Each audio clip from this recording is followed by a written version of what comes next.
Hey, my name's Jay and I work in voiceover. And this is a series of videos talking about all the stuff that I wish I had known when I was starting out. And today I'm covering the gear that you'll need to get started. So this is going to be a quick overview of a basic recording setup and some recommendations. And then I'll have some videos later on going into a bit more detail where it's needed. So just a quick summary of the stuff we'll cover. Obviously, a microphone is a pretty good idea. You'll also need a shock mount, a pop filter, and a mic stand to go along with it. You'll need an XLR cable with an audio interface, a good pair of headphones, a computer with some software on it to record everything, and then just a quiet place to sit down and do your thing. Now, before I dive into everything proper, I just wanted to mention one thing that I have to remind myself of more often than I would like. The thing that's gonna sustain a lasting and successful voiceover career isn't a fancy or expensive microphone or anything else, but it's you and the work that you're willing to put in behind the mic, which is really liberating because it means you don't need to spend a lot of money to get great results and book a lot of work. So if you find yourself thinking, maybe if I spend a little bit more,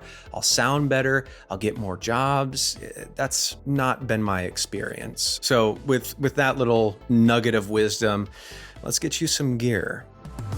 Now, it'd be fun to start at the top of that list with something sexy like your microphone, but I'm gonna dive to the bottom really quickly and just touch on your room, because believe it or not, your room is the most important part of your recording setup, period. It will literally make or break your recording audio quality. It doesn't matter what equipment you have. If you're recording in a bad room, you're gonna get bad sound. If you're recording in a good room, you'll get good sound. It's so important that I'm gonna cover it in detail in the next video that I put out here, but I wanted to touch on it now so that you've got that in your mind and you can reserve a little bit of your bandwidth, your budget, and your time and energy for that. Because of all the things we'll talk about here, your room is the thing that's going to pay off in dividends the most. So just keep that in mind. And now let's focus on the gear. Let's get you a microphone. Now, there are a lot of microphones out there. Essentially, if you can think of a reason for a microphone to exist, somebody's invented that microphone. And it can be kind of fun to get into the weeds a little bit and think about what's going to be the best microphone for my voice, for what I want to do, for what I'm recording. But for us, we don't really have to do that right now. If I were going to recommend to you one microphone to just put in your studio and it's going to cover all your bases, whether you want to do audiobooks, commercials, video games, anything you want to throw at it, it's got you covered. I'd recommend looking at a large diaphragm condenser microphone. That's usually what most voiceover artists start off with. And the reason why is because these are designed to be transparent and detailed, generally speaking. Now, what do I mean by that? Well, transparent means it's not going to change the way that you sound very much. Some microphones are designed to have a specific sound reproduction, and for voiceover artists, we want as little of that as possible. For others, it's helpful, not for us. Detailed means it's going to capture every little nuance of your performance, every inflection shift, every little breath, and that's really valuable for us as well. Essentially, we want our microphone to record us as we are and stay out of the way. And these are great at that. Now, being transparent and detailed is a little bit of a double-edged sword because it also means it's going to capture every little flaw in your room, which just goes back to why paying attention to your recording space is so important. And it's easy to take care of, so don't worry about it, but it's important to think about. Now, most folks, when they're starting out, will ask if they can get by with a USB microphone or if they should go for an XLR microphone. And if you don't know the difference between those two, essentially a USB microphone is a whole recording ecosystem in one, whereas an XLR microphone is a microphone in and of itself and needs a little bit more to go along with it to work properly. Now, my thought on whether you can get by with a USB microphone or not is pretty simple. If you're just dipping your toes in the water and you're not sure if voiceover is something you'll stick with long term, or if it's just something you're doing for fun and you don't want to spend a lot of money, you might be well off with a USB microphone. They're a great plug-and-play option that don't cost very much. If, however, you have any aspirations to make voiceover a part or full-time gig for yourself where you're selling your recordings to clients, in my opinion, it's worthwhile skipping a USB mic and going straight for an XLR microphone. I have a few reasons for that. First is just simply the audio quality. An XLR mic is just going to record better sound than a USB microphone will. I work with some clients that won't work with you if you're using a USB microphone, so why cut yourself out of that market right out of the gate, in my opinion. Next, the amount of investment to get a XLR microphone setup really isn't that much more than a good USB mic. Most of the good USB mics that I've seen are about $150 to $250, whereas a good entry-level XLR setup it's only going to be about $300. Now that is more of an investment, but it also means that you're going to be able to incrementally upgrade your kit later if you choose to. Meaning if I want to sell my microphone, I don't have to buy a whole new setup. Whereas if I've got a USB microphone, because it is all built together, you've got to start from square one if you want to change things out. It also means because audio equipment has such a great resale value, if I want to upgrade my microphone or I want to upgrade my interface, I can resell that and just put it right back into my kit. So for example, my first microphone I bought for $280. I resold it for about $220, and I put that $220 right into a brand new microphone for myself. And that's just a really great way to sort of upcycle your kit. You can also, on the other hand of things, if you decide to jump ship, you can resell everything and recoup a fair amount of your initial investment and just chalk it up to a great life experience. Some great microphones to look at for your first one. The Audio-Technica AT2020 is a standard starter microphone. It costs about $100. A lot of people use it as their first. My first microphone was the Rode NT1, which costs around $270 to $220 depending on how you buy it. And that microphone comes with a great kit usually, so that's why I went with it. Now, with your microphone, as I mentioned at the beginning, you'll need a shock mount, which just isolates your microphone from vibrations a little bit better. You'll need a pop filter, which protects the microphone's capsule from and your spit a little bit. Both of those will cost you between $15 to about $50 each, depending on how premium you want to go. And then as a mic stand, just consider if you'll be recording sitting down versus standing up, or if you're going to be in a tight space. For example, I record sitting at my desk, so I got a desk standing mic stand.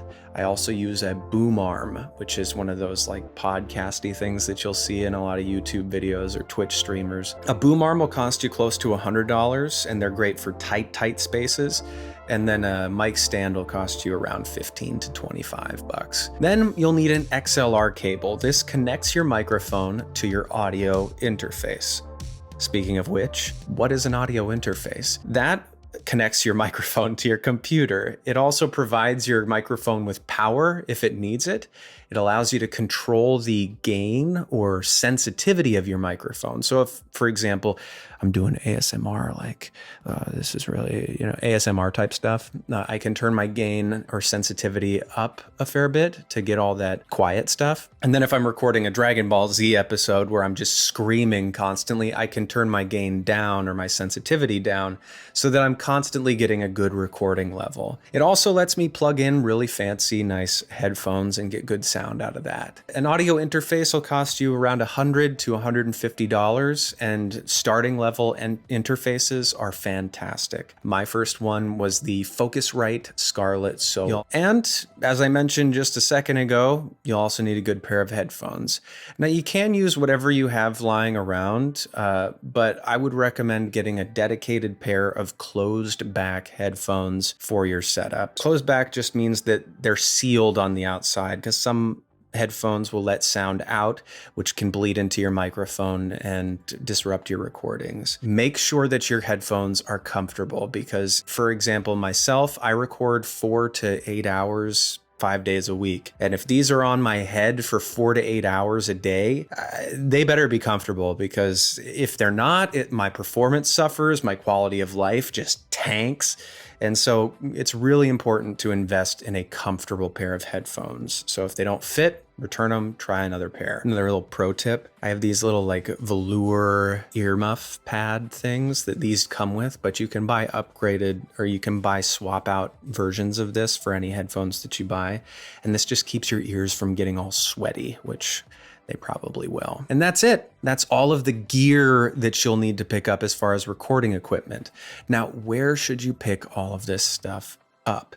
Well, I would recommend 2 shops specifically, of which I am affiliated to neither, but B&H and Sweetwater are both great, and they just have fantastic customer service teams that are really, really helpful. So if you want to drop me a line and ask me questions, be my guest, but you can also contact them and say, hey, I'm looking to get into voiceover. I need a new microphone setup. This is my budget, and what would you recommend? And they will steer you in the right direction. They're very, very helpful, and I can't recommend them enough. Now, beyond your recording equipment, you'll also need a computer. Whatever computer you have will work just fine. These are just some things that I've found helpful to think about, either in working with my current computer or when I was upgrading things that I considered. First, fan noise. If your computer boots up and turns into a Boeing 747, then that's going to be really, really difficult to manage while you're trying to get clean recordings. So if you can have it outside of your recording space, where the fan isn't going to disrupt your recordings, or if you can upgrade to a computer that's quieter, for example, the new M1 or M2 Max run silently. Some don't even have fans, which is really, really helpful in getting quiet recordings. Next, audio files take up a lot of storage space on your computer. So a couple ways to work around that.